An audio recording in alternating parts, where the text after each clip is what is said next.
त्या धमकीचा मी निषेध करतोय. अशा धमकीला आम्ही घेत नाही. आम्ही बी या तालुक्यातले आणि कृपया आमदारासारखं त्यांनी वागावं, धमक्या देऊ नये. आणि आम्ही कुठे जाणार, आम्ही तिथे राहणार आहेत ना.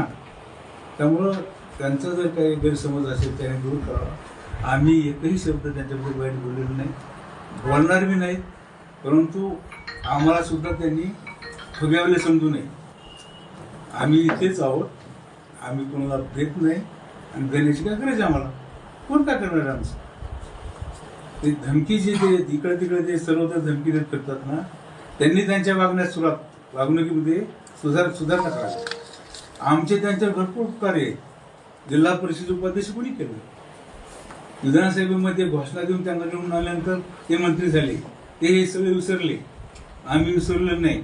आमच्या वेळेस त्यांनी रोज माणसाचा प्रचार केला. आमचा केला का? उपकाराची भेट अपकारांनी करायची त्यांना सवय आहे. त्यामुळे त्यांनी त्यांच्या वागण्यात सुधारणा करावी आणि धमक्या देणं बंद करावं.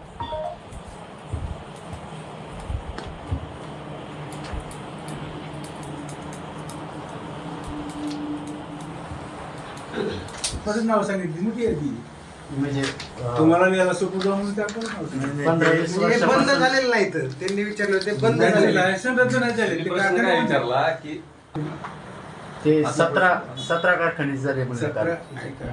ते खाजगीच झाले, त्यांना म्हणा नाव का नाही विचारलं तुम्ही त्यांना? ते माहिती यादी हे माहितीची यादी, माहितीची यादी मी यादी माहिती ना.